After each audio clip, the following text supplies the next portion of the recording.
Hello everyone, welcome to all of you in English knowledge stream channel. आपका बहुत बहुत स्वागत है। आज हम आपको फ्यूचर परफेक्ट कॉन्टिन्यूअस टेंस के इंट्रोगेटिव सेंटेंस को बताने वाले हैं। एक बात बता देना चाहते हैं कि यह अंतिम वीडियो है टेंस का। ये 12 टेंस कंप्लीट हो जा रहे हैं। आप वन बाय वन करके एक एक करके पूरी वीडियो देखेंगे तो आपका कंसेप्ट क्लियर हो जाएगा टेंस से संबंधित। अब इसमें जो कुछ स्पेशल चीजें होंगी उसकी चर्चा हम आपको स्पेशल वीडियो में करते रहेंगे। जो बहुत ही टिपिकल सेंटेंस आते हैं, जो रहते हैं, दिखते हैं इस टेंस में, बट इस टेंस में होते नहीं। टेंस कुछ और होता है, रूल उनका कुछ और होता है। ऐसे ही टाइप के सेंटेंस हम आपको अब वीडियो में दिया करेंगे। आप उसको देखेंगे, आप निश्चित रूप से लाभान्वित होंगे। तो आते हैं टॉपिक पर, future perfect continuous tense interrogative sentence. Interrogative sentence में आप जानते हैं एसनो टाइप का होता है और डब्ल्यूएस टाइप का होता है। यह टाइप हर टेंस में आपको देखने को मिलता रहा होगा। तो यस नो टाइप का मतलब होता है जो वाक्य, जिस वाक्य का हम उत्तर हाँ नहीं में दे सकते हैं। अर्थात जब वाक्य क्या से शुरू होता है, जब क्या से कोई चीज शुरू होगी तो उसका उत्तर यस नो में ही आएगा। तो इस टाइप के सेंटेंस को, इंट्रोगेटिव सेंटेंस को यस नो टाइप कहते हैं। तो इसका रूल होता है, सबसे पहले विल या शैल लिखेंगे, फिर कर्ता लिखेंगे, फिर है बी लगाएंगे, फिर क्रिया में आईएनजी यानी क्रिया का फोर्थ फॉर्म, और फिर कर लिखेंगे, फिर फ्रॉम, फॉर, सिंस लिखेंगे, उसके बाद टाइम लिखेंगे। सिंस का प्रयोग सामान्यतः फ्यूचर परफेक्ट कॉन्टिन्यूअस टेंस में नहीं होता है, और जहां होता है इसकी चर्चा मैंने अफर्मेटिव सेंटेंस में कर दिया है। आप उसको देखेंगे तो बहुत ही अच्छे से समझ जाएंगे कि सिंस कहां लगता है। तो इस सेंटेंस को हम देखते हैं, क्या वह 2 घंटे से मैदान में खेल रहा होगा। तो सबसे पहले विल या शैल लगाएंगे, देखेंगे करता ही है तो हम विल लगाएंगे, शैल आई के साथ लगता है तो विल, फिर उसके बाद ही करता है ही, इसमें से एक लिखेंगे, विल या शैल एक रहेगा, फिर ही, विल ही, फिर हैव बीन। ध्यान दीजिएगा, मैंने कई बार आपको बताया है कि इसमें हैज बीन का प्रयोग मत करिएगा, चाहे सिंगुलर सब्जेक्ट हो या प्लूरल हो, इससे मतलब नहीं है। तो will he have been playing in the field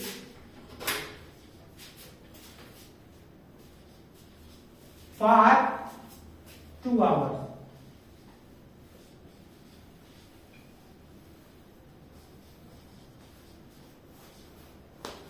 question mark लगाएंगे। तो इसका हुआ will he have been playing in the field for 2 hours। Duration of time है, फॉर का प्रयोग हो गया। अगला बात लेते हैं, क्या मैं अगले महीने तक दिल्ली जा रहा हूंगा। होगा सेंटेंस, दिल्ली जा रहा हूंगा। तो इसको हम करेंगे तो यहां क्या करिए, सूत्र क्या लगाएंगे, मैं है तो शैल आ जाएगा, shall I have been, shall I have been going to Delhi by the next month. तो shall I have been going to Delhi by the next month. अगले सप्ताह, अगले महीने, अगले वर्ष के लिए बाय द नेक्स्ट का प्रयोग करके उसको मंथ, ईयर जो भी रहेगा लिख देते हैं। तो shall I have been going to Delhi by the next month. वह अगला सेंटेंस देखिए, क्या वह अगले सप्ताह से गांव में रह रही होगी। तो फिर ऐसी इसी तरह पढ़िए, क्या तो रह रही होगी होगा, तो will she have been living in the village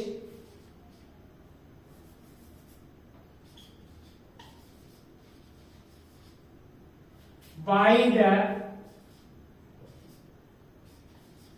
next week। तो इसमें बहुत ही सिंपल सेंटेंस को मैंने आपको बताया। इसके जो टिपिकल सेंटेंस थे, जो सिंस, फॉर और फ्रॉम का प्रयोग था, मैंने अफर्मेटिव सेंटेंस में अच्छी तरह से आपको बताया है। आप वही रूल अप्लाई करिएगा अगर उस तरह के सेंटेंस आते हैं तो आप इसको नोट डाउन कर लीजिए। फिर हम आपको दूसरे टाइप का जो WH टाइप का सेंटेंस होता है उसकी चर्चा करते हैं, उसके बारे में उसके रूल को हम बताते हैं, हम इसको क्लीन करते हैं। WH टाइप सेंटेंस जो होते हैं उसमें सारा रूल्स यस नो टाइप की तरह रहता है, बस उसमें केवल और केवल प्रश्नसूचक शब्द को जोड़ दिया जाता है। बहुत ज्यादा उसमें घबराने की बात नहीं होती है। तो जैसे यहां पर देख सकते हैं WH टाइप, जब प्रश्नसूचक शब्द वाक्य के बीच में आए, अर्थात जो जिससे क्वेश्चन मार्क रहता है वो सेंटेंस के बीच में रहता है। जैसे तुम 2 महीने से परीक्षा की तैयारी कैसे कर रहे होगे। अब यहाँ कैसे, ये है क्वेश्चन वर्ड, तो सबसे पहले लिखेंगे क्वेश्चन वर्ड हाउ, फिर उसके बाद के लिए शायद तुम है तो मिलाएगा हाउ विल यू, करता हुआ, उसके बाद हैव बीन। अब परीक्षा की तैयारी करना, प्रिपेयरिंग फॉर द एग्जाम,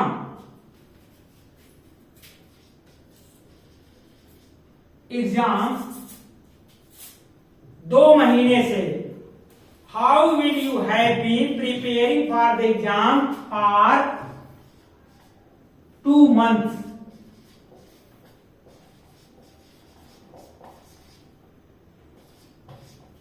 तो यहां पर आपने देखा कि क्वेश्चन वर्ड को पहले लिया गया, उसके बाद सारा रूल जैसे होता है अकॉर्डिंग टू रूल आपने इसको लिख दिया, आपका सेंटेंस क्लियर हो गया।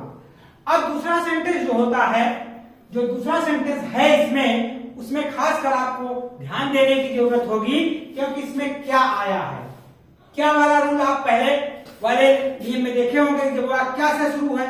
फर्क यह है कि ये क्या बीच में आया है, उसमें आपने व्हाट का प्रयोग नहीं किया, लेकिन जब क्वेश्चन वर्ड के रूप में बीच में आता है तो उसमें हम क्या के लिए व्हाट लगाते हैं। तो यहां हो जाएगा व्हाट,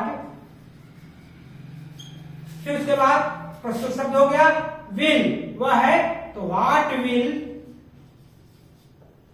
ही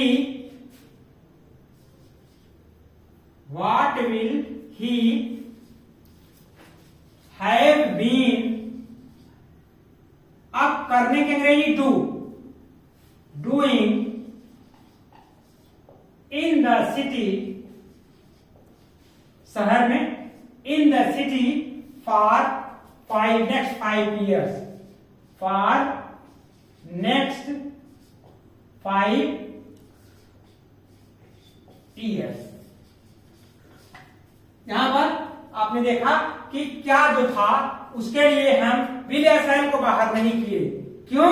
क्योंकि यह क्या बीच में आ रहा है और क्या की अंग्रेजी व्हाट होती है। तो what will he have been doing in the city for next 5 years। और एक सेंटेंस लेते हैं, हम लोगों को बहुत देर से कौन पढ़ा रहा होगा। तो इसमें कौन, ये कौन की अंग्रेजी है आपको हम बता देते हैं, हु। फिर अब यहां पर क्वेश्चन वर्ड है और ये सब्जेक्ट का भी काम करता है।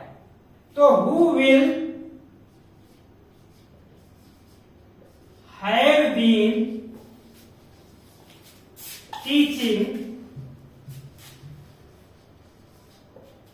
हम लोगों को, us, teaching us for long time।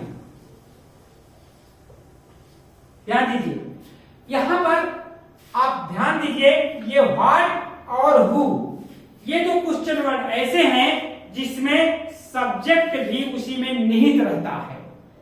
आप देख रहे होंगे कि हु के विल शैल के बाद सब्जेक्ट नहीं आया और हैव बीन के बाद तुरंत आ गया क्रिया में आईडी वर्ब का फोर्थ फॉर्म आ गया। क्यों सब्जेक्ट क्यों नहीं आया? क्योंकि ये सब्जेक्ट इसमें मिला हुआ है।